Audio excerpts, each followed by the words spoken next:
j'ai été contacté par la fabrique pour participer à cette table ronde. Alors l'objectif de la table ronde, c'était de partager un peu l'expérience d'entrepreneurs confirmés avec des jeunes entrepreneurs qui sont en compétition pour un concours sous-régional. J'ai participé à ce panel parce que c'est ma contribution à l'entrepreneuriat des jeunes. C'est au moins pour le moment ce que je peux faire. Si mon expérience peut inspirer un jeune entrepreneur, je me suis aussi réalisée en fait.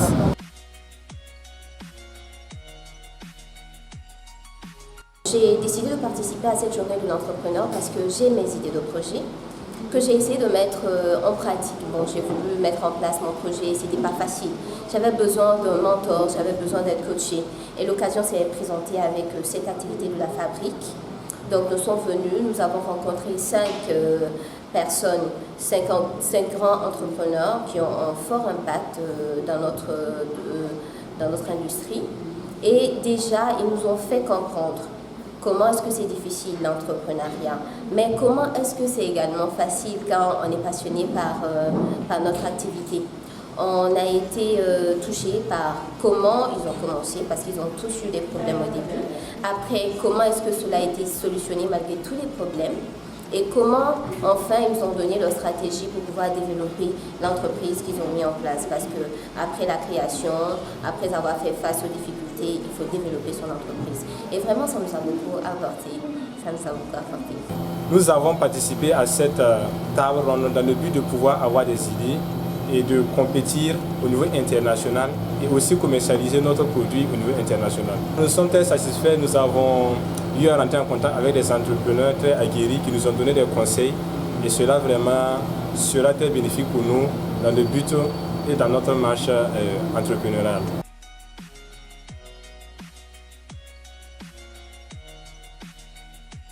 Cette journée, la journée de l'entrepreneur, on l'a organisée dans le cadre du Marathon du Sahel, qui était donc une compétition qui a eu lieu dans 7 pays en parallèle, qui visait à identifier les champions nationaux dans ces 7 pays. Donc au Burkina, comme le disait Jana, on a mettre la lumière sur 4 super entreprises avec lesquelles on a travaillé pendant 42 jours. Quand je dis on c'est la fabrique. La fabrique, c'est un incubateur d'entreprises sociales qui existe au Burkina depuis 2014. Notre métier, c'est de trouver des entrepreneurs sociaux, c'est-à-dire des entrepreneurs qui ont à la fois des projets de création d'entreprise qui ont un fort potentiel de développement économique, mais surtout qui visent à résoudre des problèmes sociaux ou environnementaux très importants dans nos pays. Nos pays, le Burkina et ceux autour. Et c'est pour ça que c'était important pour nous de nous engager dans cette compétition, parce que ce qu'on essaie de faire quand on accompagne les entrepreneurs, c'est de les aider à se structurer, à se développer, et en fait, plus ils avancent, et plus le Burkina devient petit pour eux. Et c'est tout le mal qu'on leur souhaite. Donc, ce qu'on essaie de faire et d'accompagner, c'est le déploiement de ces entreprises-là, que ce soit au niveau burkinabé ou au niveau sahélien ou sous-régional. Donc, le Marathon du Sahel, c'était une très très bonne opportunité qu'on pouvait leur offrir pour essayer d'aller plus loin. Je suis donc le promoteur de Faso-Pro, une entreprise spécialisée dans la transformation des insectes comestibles. Donc on a commencé en 2014, officiellement, sinon c'est depuis 2012, avec les chenilles de qualité. Et aujourd'hui, on est en train d'étendre nos activités en associant d'autres insectes comestibles comme les criquets. L'objectif sahélien, effectivement, c'est d'exploiter tout le potentiel nutritionnel des insectes comestibles sur le continent africain. Parce qu'aujourd'hui, il y a une vérité que tout le monde sait, les Sahéliens ont faim. Et pas seulement que les Sahéliens, beaucoup de gens ont faim.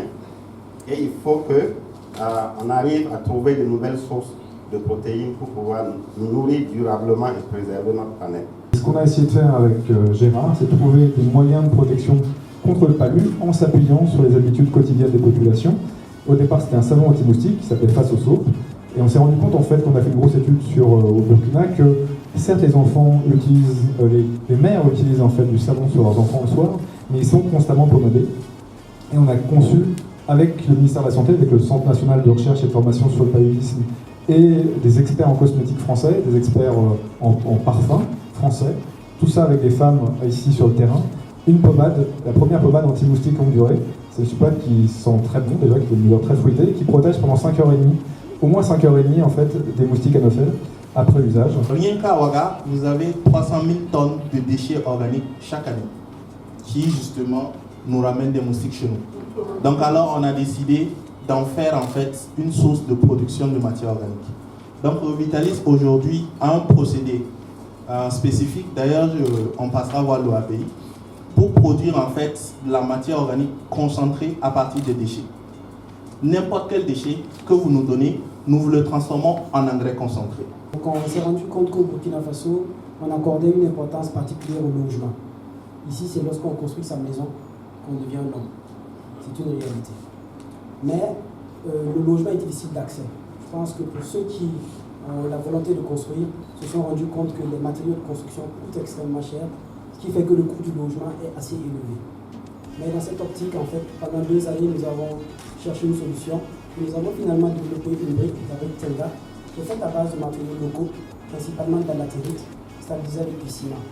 Et lorsqu'on l'utilise en fait pour construire son bâtiment, son logement, cela permet de constater une réduction de coût d'environ 30%. Donc de permettre à un plus grand nombre de personnes, surtout les jeunes, d'avoir accès au logement plus facilement. Nous avons été ravis d'accompagner la fabrique quand la Banque mondiale nous l'a demandé. Nous avons travaillé avec beaucoup de plaisir parce que le Rotary, c'est un ensemble en fait de personnes qui adhèrent à une idée qui est de servir d'abord. Mais dans la salle, il y a des personnes mieux indiquées que moi pour vous parler du Rotary. Alors, le Rotary, c'est un réseau d'hommes et de femmes, près d'1 300 000 répartis à travers le monde, qui travaillent dans des clubs. Et nous avons à la tête du Rotary un président du Rotary international. Et après le président du Rotary international, vous avez des subdivisions dans les districts. Et le Burkina appartient au district 9101 qui compte 10 pays. Et les Rotariens sont des personnes de tous âges, comme je l'ai dit, qui ont une activité professionnelle. Au-dessous des Rotariens, vous avez les Rotaraxiens. On a parlé tout à l'heure des Rotaraxiens, qui sont des jeunes professionnels, des étudiants ou des élèves qui sont âgés de 12 à 18, de 18 à 30 ans. Et nous avons encore les plus jeunes qui sont les Interaxiens. Donc, dans l'activité professionnelle des Rotariens, nous faisons ce qu'on appelle les formations des Rotariens d'abord, des Rotaraxiens et des non-Rotariens.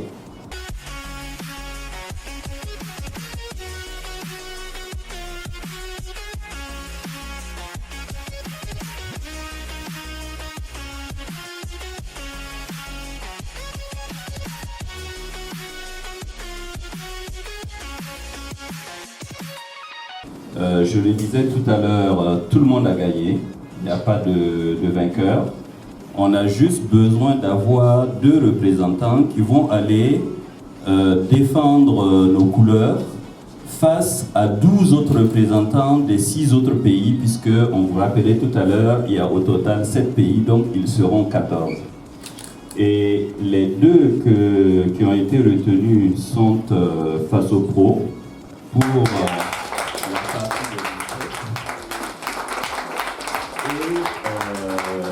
la structure Maya pour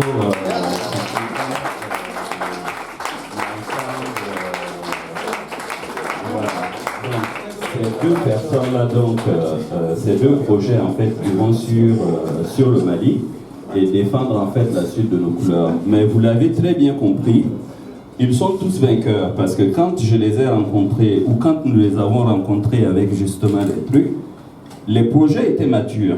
Mais je pense qu'entre le moment où on vous a rencontré et aujourd'hui, il y a eu un cap qui a été fait vers ce que l'on appelle en fait le passage à l'échelle. Donc, on vous encourage en tout cas à continuer. Chacun des projets a une place. Je pense d'ailleurs qu'il y a quelques-uns qui ont signé ou qui sont en passe de signer des partenariats. Et quelqu'un posait la question de savoir où est-ce qu'elle est l'avenir. Vous avez une partie devant vous et je vous remercie. En 42 jours, on a beaucoup appris. On a rencontré des personnes très expérimentées. On a eu la chance de côtoyer des coachs qui nous ont fait découvrir, en tout cas pour ma part, beaucoup de choses que j'ignorais. Donc, en ce sens, vraiment, je tenais à dire merci, vraiment merci à la fabrique. Si vous voyez le sourire comme ça, en fait, c'est pas... c'est très profond, en fait. Comme M. Kindo le disait, entre notre entrée, en fait, dans cette compétition et aujourd'hui, je dirais même pas un monde d'écart.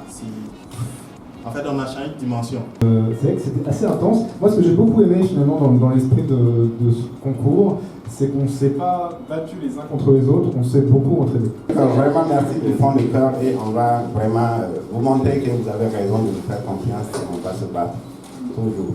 Et vous pouvez compter sur nous. Bravo à tous les quatre. Et je voudrais quand même, parce qu'on l'a cité plusieurs fois, je voudrais quand même que Jana vienne ici et qu'on la remercie et qu'on l'applaudisse très très très fort. Parce qu'en fait, c'est elle qui coordonne tout depuis le début. Je l'ai lâchée dans le grand bain. Je lui ai dit, bah vas-y, c'est ton truc. Le marathon, c'est ton projet. Et elle l'a mené d'une main de maître depuis le début. C'est elle qui a rien lâché pour qu'on puisse avoir un super partenariat avec le Rotary, qui a suivi ensuite après pour la semaine de bootcamp où les Rotaracts ont été aussi incroyables avec nous, qui a suivi après et qui leur a couru après, les uns après les autres, en leur disant venez travailler, venez on prend du temps, vous n'êtes pas disponible lundi, ok je me rends disponible mardi, vous n'êtes pas disponible mardi, ok je suis là mardi soir. Elle était à votre disposition pendant ces 42 jours, elle n'a pas démérité pour faire en sorte de vous créer le plus d'opportunités possibles. Et c'était bien l'objectif de ce parcours-là. Donc merci beaucoup Jana. Merci au Rotary. Je pense qu'il faut également remercier les partenaires qui ne sont pas présents aujourd'hui, mais sans qui tout ça ne serait pas possible. C'est-à-dire la Banque mondiale évidemment, soutenue par la coopération italienne, Bondi Innovation qui est la structure qui coordonne le marathon du Sahel à échelle internationale. Et on va remercier les incubateurs qui travaillent dans les autres pays, même si on espère qu'ils ont moins bien travaillé que nous et que vous aurez du coup toute votre place au Mali en septembre. Bravo à vous tous. Merci beaucoup et on vous attend pour la prochaine édition du Marathon du Sahel. Merci.